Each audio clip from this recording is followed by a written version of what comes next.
nous ne purifions pas, et nous ne guérissons pas le petit soi, le petit esprit. Nous ne pouvons pas le purifier puisque le petit esprit, l'ego en nous, notre individualité, notre identité particulière, est le fruit d'une immense erreur de compréhension de soi. Nous ne sommes pas en réalité le petit soi, nous sommes ce qu'on peut appeler le grand soi, mais le grand soi fait partie intégrante de l'unité. Une fois que nous réintégrons, notre conscience réintègre l'unité, nous ne pouvons plus vraiment parler en termes de grand soi. C'est une sorte de symbole que nous utilisons pour représenter la partie de nous qui appartient à l'unité parfaite. Nous ne sommes pas le petit soi.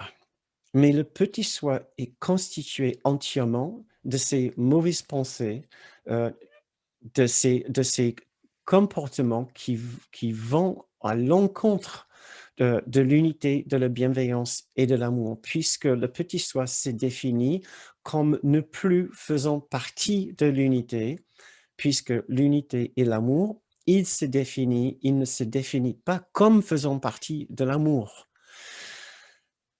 Et il se définit selon un courant miracle comme un être de la culpabilité et de la haine et de la violence et de l'attaque.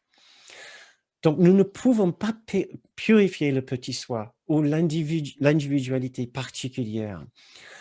Et je le répète, vous avez l'impression peut-être que je suis en train de le répéter, c'est parce que nous avons tellement l'habitude d'être le petit soi que parfois nous n'avons plus conscience du fait qu'en pratiquant notre spiritualité, ce que nous essayons de faire, c'est de garder le petit soi, garder la particularité et l'individualité, mais avec un plus grand sourire, avec un teinte de peau un petit peu plus jolie, avec un brushing refait selon la bienveillance et selon la paix intérieure, avec des vêtements plus jolis faits de générosité, et de douceur et de tendresse et de compassion.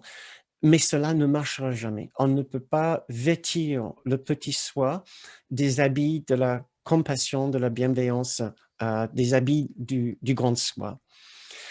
Donc, si de temps en temps, vous ressentez un vraie difficulté, un vrai décalage dans le travail que nous essayons de faire, c'est peut-être parce que vous, comme moi, comme tout le monde, vous êtes tombé dans le piège de penser que vous pouvez garder le petit soi tout en faisant ces exercices. Et à un moment, il va y avoir une sorte de rupture ou difficulté.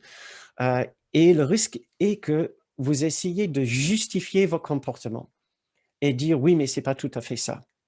Donc si jamais vous ressentez une sorte de tension de cette nature, c'est probablement simplement cette difficulté de basculer du petit soi vers le grand soi, de l'esprit séparé vers notre sanctuaire, intérieur où nous sommes capables de regarder de loin le petit soi. Donc nous ne pouvons pas purifier le petit soi, mais par contre, nous devons purifier, si vous voulez, ou peaufiner quelque chose en nous. Ce que nous essayons de purifier, c'est notre désir, c'est notre volonté. C'est la seule chose que nous possédons véritablement maintenant comme outil. C'est notre désir, notre volonté, notre souhait, c'est tout ce que nous voulons. Nous purifions donc notre souhait et notre désir pour vouloir des expériences de paix, de bienveillance et d'inclusion à la place de tout ce qui a rempli notre esprit jusqu'à là. Donc, exclusion, énervement, frustration, peur, tristesse, etc.